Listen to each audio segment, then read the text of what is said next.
मित्रांनो नमस्कार.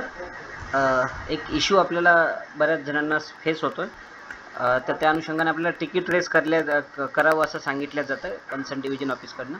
तर त्यासाठी तिकीट कसं रेस करावं त्या अनुषंगाने आपण हा छोटासा व्हिडिओ बनवलेला आहे. यामध्ये ऑफिसर इन्चार्जला आपण सपोर्ट डेस्कचा जो राईट आहे तो दिलेला आहे. सर्वप्रथम आपण जो कोणी ऑफिसर इन्चार्ज असेल त्याच्या आय डीनं लॉग इन व्हायचं, TOTPचा पासवर्ड वगैरे टाकून. या ठिकाणी असे आपण ऑप्शन्स या ठिकाणी पाहू शकतो. अदर्समध्ये आपल्याला एक सपोर्ट डेस्क नावाचा जे काही कार्ड आहे ते दिसेल, याला आपण क्लिक करायचा. सपोर्ट डेस्कला क्लिक केल्यानंतर आपल्यासमोर असे ऑप्शन्स येतील. हे जे ऑप्शन्स आहेत हे वेगवेगळे असू शकतात. हा जो आय डी आहे हा सुपर युजरचा असल्यामुळे याच्यामध्ये जास्त ऑप्शन्स आहेत, तुमच्यामध्ये कमी ऑप्शनसुद्धा असू शकतात. यामध्ये रेज तिकीटला आपण जायचं.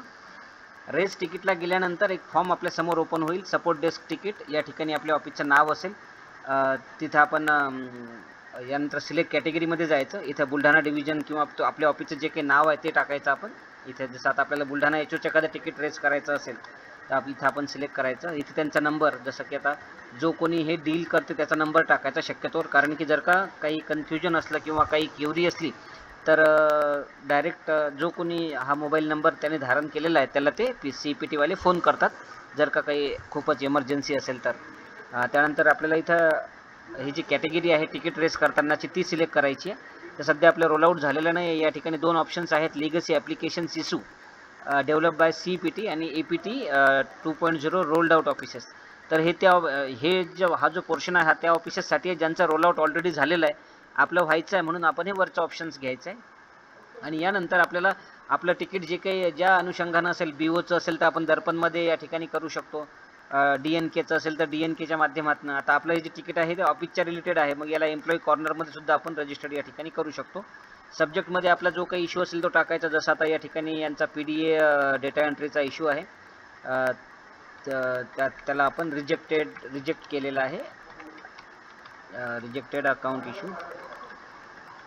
अशा पद्धतीनं हा सब्जेक्ट टाकायचा. आणि या ठिकाणी आपण पाहू शकतो 1000 शब्द लिहिण्याची आपल्याला मुभा आहे, की sir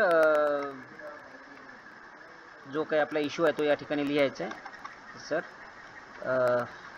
the PDA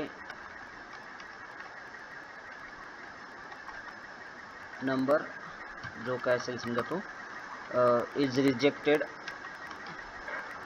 bye the verifier but not showing in operators for modifications, जे काय असेल आपलं. आणि त्यानंतर जर का त्याला काही आपल्याला जो प्रॉब्लेम येतो त्याचा जर का आपल्याजवळ स्क्रीनशॉट असेल तर तो स्क्रीनशॉट आपण या ठिकाणी जोडू शकतो. स्क्रीनशॉट हा काही ऑप्शनल आहे, मेंडेटरी नाही आहे, परंतु जर का तुम्ही स्क्रीनशॉट जोडला तर ते त्यांना जे काही आहे ते एक्झॅक्ट आपला प्रश्न समजू शकतो. आणि शेवटी तुम्ही याला रेस तिकीट म्हणायचं आहे. जसे तुम्ही त्याला रेस तिकीट म्हणाल, एक नंबर तुम्हाला जनरेट झालेला दिसेल आणि जो काही नंबर आहे त्याचा आपण स्क्रीनशॉट घेऊन ठेवायचा.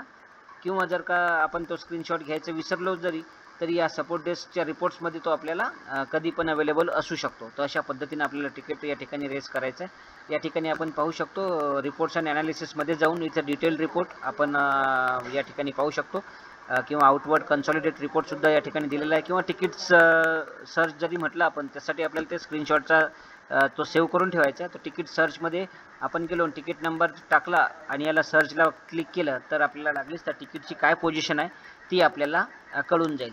यानंतर एक छोटीशी गोष्ट आपल्याला करायची. तिकीट तर आपलं रेस झालेलं आहे, परंतु हे जे तिकीट आहे L1, L2, L3 अशा लेअरमधनं जातं. तर डिव्हिजन ऑफिसला फोन करून सांगायचं आहे की सर आम्ही तिकीट रेस केलं आहे, तर ते एकदा फॉरवर्ड करा. किंवा जर का तुमच्या लेवलला काही ऑप्शन असेल तर ते तुम्हाला त्या ठिकाणी सपोर्ट करू शकतील.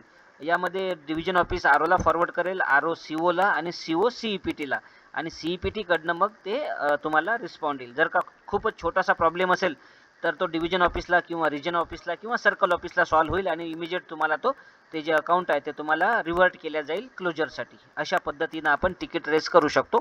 तर यानंतर सुद्धा आपल्याला हे जे सर्व्हिस डेस्कचा जो कार्ड आहे हे आपण प्रत्येक ऑफिसच्या इन्चार्जला दिलेला आहे.